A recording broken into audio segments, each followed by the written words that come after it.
अब से थोड़ी ही देर बाद माननीय प्रधानमंत्री तालकटोरा इंडोर स्टेडियम में पधारेंगे और भगवान बुद्ध का नमन करते हुए दीप प्रज्वलित करेंगे।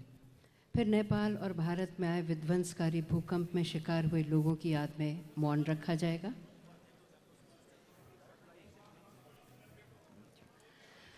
कार्यक्रम के बारे में हम आपको आगे बताएंगे। फिलहाल सम्राट अशोक क्लब के राष्ट्रीय प्रवक्ता डॉक्टर सच्चिदानंद मौर्य से निवेदन है कि आप कृपया अपने बोधन के लिए पधारें। सबसे पहले मैं परम पावन पर्व बुद्ध पूर्णिमा के अवसर पर उपस्थित इंटरनेशनल बुद्धिस्ट कॉन्फेडरेशन के सेक्रेटरी जनरल परम पूज्य धम्म गुरु लामा लोपजंग, पूज्य भिक्षु संघ एवं मुख्य अतिथि के रूप में आने वाले हमारे लोकप्रिय प्रधानमंत्री माननीय नरेंद्र मोदी जी एवं उपस्थित सभी गणमान्य विद्वान, स्वजन, माताओं एवं बहनों, सबसे पहले मैं भारत की एकता, अखंडता एवं धार्मिक सहिष्णुता का प्रतीक अपने देश के राष्ट्रीय ध्वज का नमन करते हुए भारत का राष्ट्रीय धर्म ग्रंथ भारतीय संविधान का नमन करता हूँ।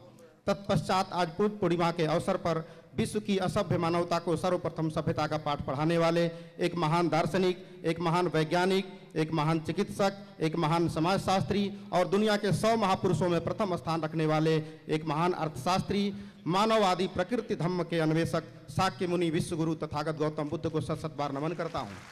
तत्पश्चात धार्मिक सहिष्णुता के प्रवर्तक, सच्चे धम्म के उन्नायक, संसार में पहली बार सीमाओं की संकल्पना को तोड़कर भारत की सीमा के पार सुदूर देशों तक एक सार्वभौमिक लोक कल्याणकारी संस्कृति की बुनियाद रखने वाले वसुधैव कुटुंबकम के जनक विश्व विजेता सम्राट अशोक महान जी का नमन करता हूँ। साथ ही साथ उन सभी महापुरुषों का नमन करता हूँ जिनके कुर्बानियों और संघर्षों के बदौलत आप, हम और यह धम्म यहाँ तक पहुँचा है। शाक्य मुनि तथागत बुद्ध का वंशज होने के नाते आए हुए विश्व समुदाय के समस्त आगंतुकों के प्रति आभार व्यक्त करता हूं कि आप लोग इस भारत के पावन भूमि पर आकर बुद्ध पूर्णिमा को हर्षोल्लास के साथ मना रहे हैं। यह देखकर मुझे बड़ा गर्व महसूस हो रहा है।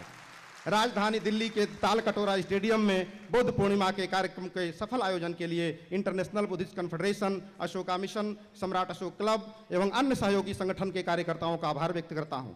दोस्तों, हमारे देश का नाम भारत है और यह भारत जो शब्द है वह व्यक्तिवाचक संज्ञा नहीं बल्कि भाववाचक संज्ञा है, जिसका अनुवाद नहीं व्याख्या हो सकती है। यह शब्द भारत के गुणों और विशेषताओं को प्रकट करता है, जिसमें भा का अर्थ है प्रकाश और रथ का अर्थ है लगातार जारी रहना। अर्थात भारत एक ऐसे भूखंड का नाम है जहां ज्ञान का प्रकाश लगातार निकलता है और दुनिया उससे प्रकाशित होती है, और वह ज्ञान का प्रकाश तथागत गौतम बुद्ध का है जिससे पूरी दुनिया प्रकाशित हो रही है। इसलिए भारतवर्ष को विश्व गुरु कहा जाता है। तथागत बुद्ध के संदेशों पर आधारित सम्राट अशोक महान ने लोक कल्याणकारी राज्य स्थापित कर भारत को विश्व विजेता और धम्म विजेता होने का गौरव दिलाया। आज भी बुद्ध के पंचशील सूत्रों में भारत ही नहीं बल्कि विश्व की समस्त समस्याओं का समाधान है। अब तक शिक्षण संस्थाओं ने व्यक्ति को शिक्षित करने की प्रणाली विकसित की है, लेकिन तथागत बुद्ध ने किसी व्यक्ति को इंसान बनाने की प्रणाली विकसित की थी। तथागत ने देखा कि संसार के समस्त मानव, जंतु, पेड़ पौधे सभी एक दूसरे पर आधारित हैं, इसलिए तथागत बुद्ध ने परस्परावलंबन के सिद्धांत की इजाद की। इसलिए इसी सिद्धांत से हो रही है। इसका न ही कोई निर्माण करता है न कोई संचाल करता। उत्पत्ति और विनाश के आधार पर क्रमिक प्रवाह लगातार अनवरत चलता है। आज लोग कहते हैं कि बुद्ध का धम्म दर्शन विज्ञान पर आधारित है, परंतु मैं कहता हूं कि विज्ञान ही बुद्ध धम्म पर आधारित है। इन्हीं आशा और विश्वास के साथ सभी को बधाई देते हुए आइए हम सब मिलकर बुद्ध के कालजयी दर्शन को अपनाएं और दूसरों को भी प्रेरित करें और लोक मंगल हो, ताकि हम भी खुशहाल रहें, हमारा पड़ोसी भी खुशहाल रहे। श्रेष्ठ भारत, नैतिक भारत, अतुल्य भारत, अखंड भारत, जय भारत।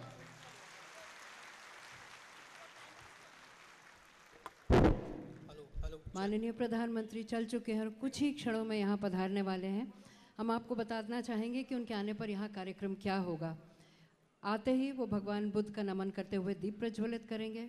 फिर नेपाल और भारत में आए भूकंप में शिकार हुए लोगों की याद में मौन रखा जाएगा। तत्पश्चात मंच पर प्रधानमंत्री एवं विशिष्ट अतिथियों का स्वागत होगा। प्रधानमंत्री उन 4 विभूतियों को सम्मानित करेंगे जिन्होंने बौद्ध धर्म, कला, दर्शन एवं धरोहर के अध्ययन, संरक्षण एवं प्रचार में महत्वपूर्ण भूमिका निभाई है। विशिष्ट अतिथियों एवं प्रधानमंत्रियों के संबोधन के पश्चात धन्यवाद ज्ञापन होगा। हम आपको ये भी बताना चाहेंगे कि आप सबके लिए नाश्ते का इंतज़ाम किया है। कार्यक्रम संपन्न होने के बाद बाहर जाते समय अपने फूड पैकेट ज़रूर ले लीजिएगा। ये भी बताना चाहेंगे कि जब तक हमारे मुख्य एवं विशिष्ट अतिथि परिसर या मंच से प्रस्थान न कर लें, आप सब अपने स्थानों पर ही रहें.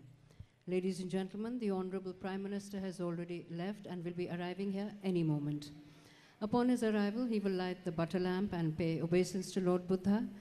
We will then observe silence in the memory of the victims of earthquake in Nepal, India and other regions. Our chief guest and guests of honor